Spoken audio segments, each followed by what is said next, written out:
статистиканы карап келсек, бүгүнкү күндө 30% биздин жаштарыбыз, жалпы калкыбыздын 30% 1.714.000 жашынан 28 жашына чейинки жаштар. То есть астыбызда отурган сиздер. Бирок негедир жаштар уктап тургандай да, негедир жаштар күнүмдүк турмушта Инстаграмда мындай активдүү болуп атасыңар да. Бирок турмуштун башка жерлеринде үнүңөр катуу болбойт. Эмнеге? Мен ойлойм, бул жерде бир эле жооп. Сиздерди астыга чыгара турган лидерлерди күтүп жатасыздар. Сиздер да мен кимге тең элем? Бизге ким үлгү болот? Кимге ишенсек болот? 30 жылдан бери мамлекеттик система өзгөрбөй жатат. 30 жылдан бери Кыргызстанда коррупция жөнүндө айтып келе жатабыз. 30 жылдан бери ошол коррупцияны сөзгө калтырып, иште жок. Эмнеге? Президентибиз айтат, коррупция менен күрөшөбүз деп, 5 президентибиз. Жада калса жакында акындарыбыз да президенттин астына отуруп алып коррупция жөнүндө ачык ырдап жатышат, айтып жатышат. Парламенттен биз айтып жатабыз.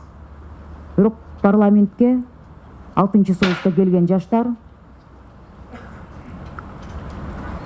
башынан биригип, анан кайра партия фракция болуп бөлүнүп, аягында кайра мына астыбызда отурган Наталья Никитенко, Жанар, биздин лидерибиз Жанар Акаев, Ырыскелди Чыныбеков, мен төртөөбүз отуруп алып биригели дедик да.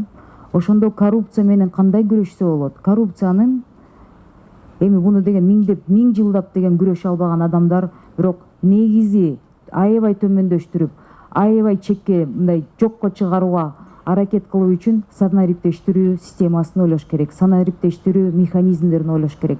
Ошондо деген байкасаңыздар, мурда паспорт алганда биометрикага чейин, паспортты чогултатканда паспортко справкалар чогултчуңар.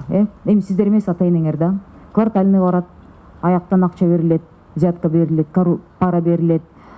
Тегерек четтеги документтер чогулткан чакта бир нече миң сом кетип, аягында мунун баары пара менен бүтөт. Азыр биометрика киргизилип атат. Ошо биометриканын аркасында бир топ нерселер санариптештирүү системанын аркасында ачык, айкын болуш керек. Ар бир үйдө интернет болсо, коррупцияны азыр жаштар силер кантип жеңе аласыңар? Бир жерде пара сураса эле, азыр биздин белгилүү активист барго, гаишниктер токтотсо эле, Болот Ибрагимов болуш керек, туурабы? Ютубка чыгарып эле баарын жарыялап атып, байкуш гаишниктерди жалтан кылып койду да. Ошентип көп нерселерди жеңсе болот. Бирок бунун астында чоң демилгени көтөрүп атамекен азыр баратат, бирок биздин аркабызда жаштар сиздер турбасаңыздар бизге кыйын болот. Биз да күрөшүп атабыз.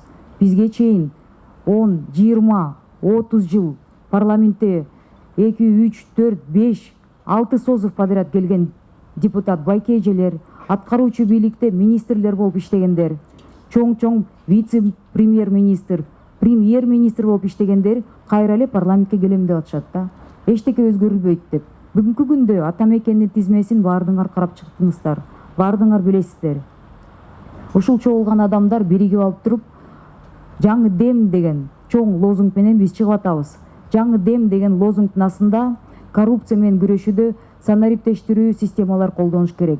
Эмнеге дүйнө жүзүндө Amazon башка мамлекеттердин баарында иштеп жатат, Google иштеп жатат. Эмнеге биз ошону мамлекеттик жеке партнерлук кылып, ошол системаларды бизге киргизбейбиз? Эмнеге биз интернетти колдоно албайбыз?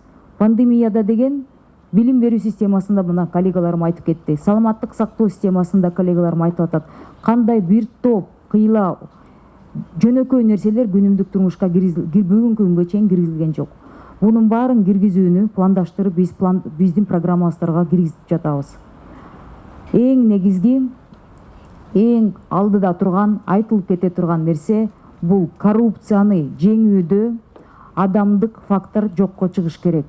Мамлекеттик кызмат менен, мамлекеттик кызматчылар менен ишкер болобу, жөнөкөй жарандуу болобу, экөөнүн ортосунда технологиялар туруш керек, интернет туруш керек, адамдар жок болуш керек. Ошондо биз жеңебиз. Канчалык ортодо посредниктер көп болсо, ошончолук взяткалар чоңойот экен. Анын баарын жаш кезиңиздерден бери силер менден да жакшы билет болуш керексиңер. Ошонун баарын жокко чыгарыш үчүн мына биз астыга чыгып, астыңарга келип, программаларды айтып, күрөшөлү деп парламентте биздин үнүбүздөрдү уксаңыздар керек. Кээ бирөөңөр интернеттен комментарий жазып калдыңар деп мына артта отурган менин ысык атадан сиңдим келип айтып атат. Эже, мен сизди интернеттен окуп жүрчүмүн элем, жаздым элем, атайын бүгүн ушул жака сиздерди колдоп, командаңызды колдоп келдим деп. Мен ойлойм баардыгыңыздар ошол ой менен келатасыздар да.